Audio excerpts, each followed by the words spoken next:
Welcome back, everyone, to another episode of Life Made Easy podcast. As always, Tim, how are we doing today? We're doing pretty good. Woke up, got right into the podcast. Yep. No delay. It's not like it's 3:30 in the afternoon. Certainly not. We've been doing stuff all day. I've actually got a lot accomplished today, but besides that, we have some interesting topics to talk about, especially in this episode. We're going to be discussing the best budget iPhone that's currently on the market.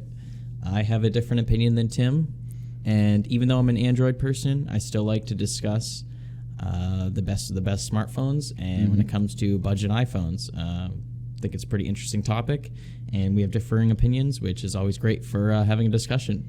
Absolutely. Before we get into that, just have a question for Tim. Sure. Question of the day. Do you think smartphones will ever hit a cap on how much they can be developed or how good they can get? Like they'll get as good as they can possibly be. Yeah. I think there will always be room to keep improving, but I think we're already at the point where all that you can really add mostly is gimmicks, at least on the outside. Like the ultra-wide lens, I think, on most new smartphones is really a gimmick.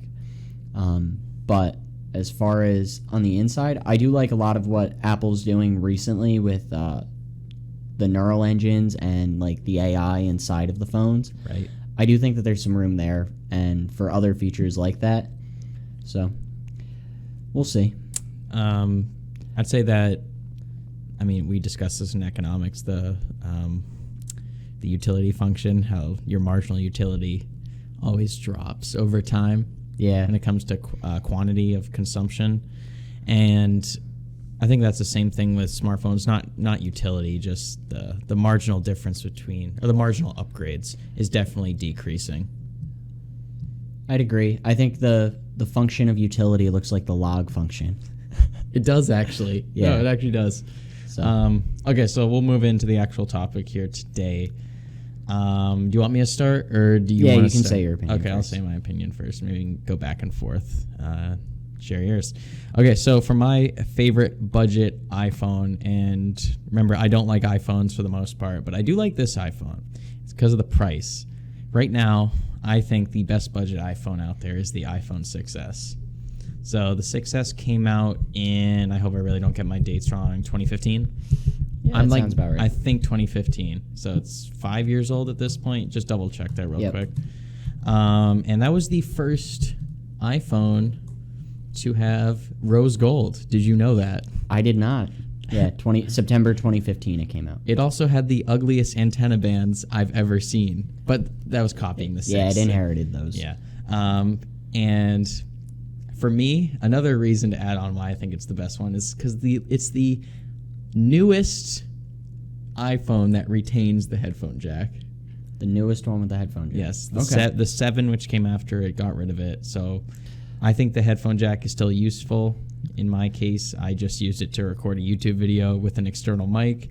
However, you can get an adapter, and that's always a possibility. But for me, I like having that built in. And I know Samsung just got rid of it with the S20, so rip Samsung.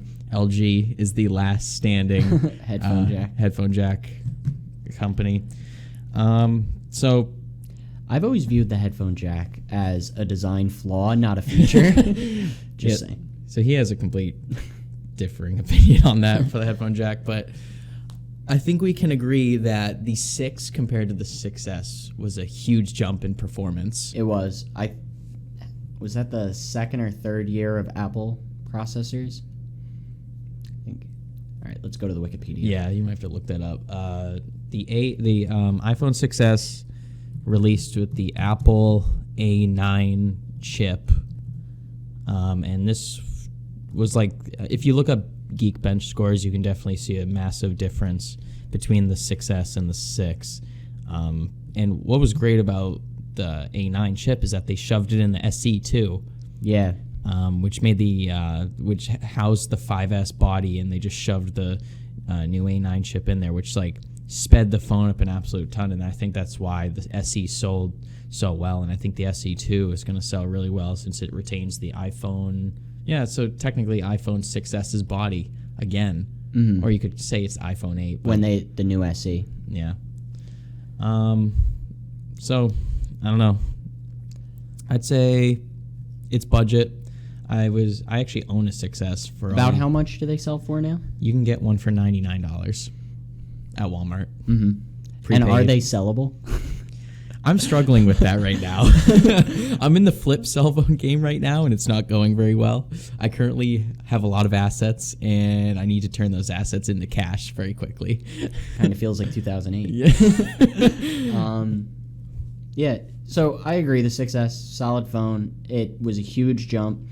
I'm a little bit nervous about the coming iOS 14, whether that'll go to the 6S.